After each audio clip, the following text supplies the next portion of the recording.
السلام علیکم۔ میرا نام ڈاکٹر عبدالقیوم خان ہے۔ میں as a consultant dermatologist lady reading hospital میں کام کرتا ہوں۔ آج ڈسٹ الرجی کے بارے میں تھوڑا بہت آپ لوگوں کو میں نے بتانا ہے۔ کچھ لوگوں کا اصرار تھا کہ اس کے بارے میں ایک ویڈیو ہونی چاہیے، آلدو یہ میرا فیلڈ نہیں ہے، کیونکہ ڈسٹ الرجی ایک ایمونولوجی یا الرجی جو اسپیشلسٹ ہوتا ہے اس کے ساتھ زیادہ تعلق رکھتا ہے، لیکن پھر بھی میں کچھ چیزیں آپ لوگوں کو بتانا چاہتا ہوں۔ اسپیشلی لوگوں کو یہ مسئلہ ہوتا ہے کہ ہم کس ڈاکٹر کے پاس چلے جائیں، اب کنسلٹ کس سے کریں۔ تو میں یہ بتاؤں گا کہ آپ لوگ کوشش کر لیا کریں، اگر آپ کے علاقے میں ایمونولوجی والا یا الرجی والا کوئی ڈاکٹر ہے، ایمونولوجسٹ جس کو ہم کہتے ہیں، تو بہتر تو یہی ہے، لیکن میرے خیال میں یہ بہت ایک ریئر اسپیشلٹی ہے، بہت کم لوگ اس میں اویلیبل ہیں۔ تو ای این ٹی اور ڈرماٹولوجی اور یہ ساری چیزیں ہم اس کو ڈیل کرتے ہیں۔ بیسیکلی ڈسٹ الرجی ہے کیا چیز؟ ڈسٹ الرجی کے بارے میں یہ کہوں گا کہ یہ ایک امبریلا ٹرم ہے، یہ ایک بہت بڑا ٹرم ہے، اس میں بہت ساری چیزیں آتی ہیں۔ میں آپ کو مثال دیتا ہوں، اگر کسی کو جھاڑو لگانے سے الرجی ہوتی ہے، وہ بھی کہتا ہے مجھے ڈسٹ الرجی ہے۔ اگر کسی کو مارچ اور اپریل میں پولن کی وجہ سے الرجی ہو رہی ہے، اس کو بھی یہ لگتا ہے کہ اس کو ڈسٹ الرجی ہے۔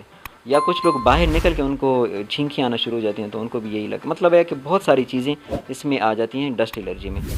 ڈسٹ الرجی بیسیکلی اس کا مقصد یہی ہے کہ آپ کو ڈسٹ کی وجہ سے کوئی الرجی ہو، لیکن میں آپ کو یہ بتاؤں کہ صرف ڈسٹ جو ہے نا وہ زیادہ تر آپ کی الرجی کے لیے ذمہ دار نہیں ہوتے، اس میں بہت ساری چیزیں ہیں۔ میں آپ کو ایک مثال دیتا ہوں، ہمارے جو کارپیٹ ہوتے ہیں، ہمارے جو بیڈز ہوتے ہیں، اس میں ایک کیڑا ہوتا ہے، ہم اس کو کہتے ہیں ڈسٹ مائٹ، آپ نے سنا ہوگا شاید آپ کے نام۔ تو ڈسٹ مائٹ ڈسٹ الرجی کا سب سے بڑی وجہ ہے۔ اب ڈسٹ مائٹ ہوتا کیا چیز ہے؟ بہت چھوٹا سا کیڑا ہوتا ہے جو مائکروسکوپ سے نظر آتا ہے یا میگنیفائنگ گلاس سے نظر آتا ہے، تو وہ بیسیکلی ہمارے کمروں میں موجود ہوتا ہے۔ تو میں یہ کہوں گا کہ جن لوگوں کو ڈسٹ الرجی ہے ان کو کارپیٹ اپنے کمرے میں نہیں رکھنا چاہیے، یا کارپیٹ اگر ہے بھی تو دھوپ میں مسٹ ڈالنا چاہیے، اور کوشش کر لیا کریں کہ اپنے کمرے جو ہیں آپ لوگ سکشن مشین سے یا صاف کر لیا کریں، تو اس سے بھی کافی چیزیں بہتر ہو جاتی ہیں۔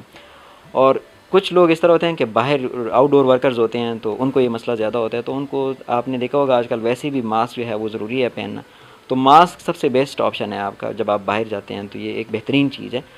اور آپ نے دیکھا ہوگا کچھ لوگ اسپیشلی جب تھریشر کا اسپیشلی پنجاب کے علاقے میں زیادہ ہے، ہمارے یہاں تو یہ چیز کے پی کے میں اتنی زیادہ تھریشر والا وہ نہیں ہے، لیکن پنجاب میں یہ چیز میں نے بہت زیادہ دیکھی تھی، جو تھریشر کے وقت میں کافی لوگوں کو یہ الرجی ہو جاتی تھی، اور کچھ لوگوں کو جڑی بوٹیوں کی وجہ سے بھی الرجی ہو جاتی ہے، جو اسپیشلی، اور آپ نے دیکھا ہوگا جو ایبٹ آباد اسلام آباد کا علاقہ ہے، تو وہاں پہ پولن الرجی بہت زیادہ ہے، اسپیشلی جب مارچ اور اپریل۔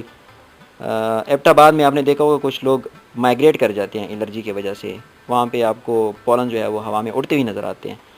تو یہ ساری چیزیں جو ہیں، ایک امبریلا ایک ٹرم ہم اس کو کہہ سکتے ہیں، ڈسٹ الرجی ہے۔ تو اب اس میں احتیاطی تدابیر کیا ہیں؟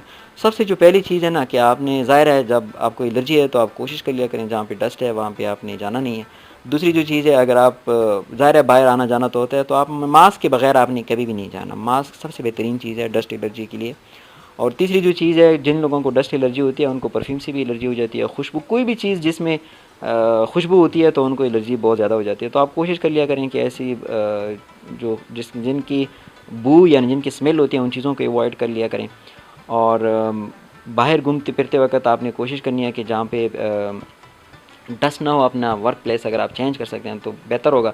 اور پولن یا جڑی بوٹیوں کو جن کی الرجی ہوتی ہے تو وہ یہ مارچ اور اپریل کے مہینے جو ہیں یہ کوشش کر لیا کریں کہ یہ ایوائڈ کر لیا کریں۔ اور جن لوگوں کو ایزما ہوتا ہے، یعنی جن کو دمی کی شکایت ہوتی ہے یا فیملی میں الرجی کی شکایت، ان کو یہ مسئلہ بہت زیادہ ہوتا ہے، کیونکہ اس کا تعلق ڈائریکٹ ایزما کے ساتھ ہوتا ہے۔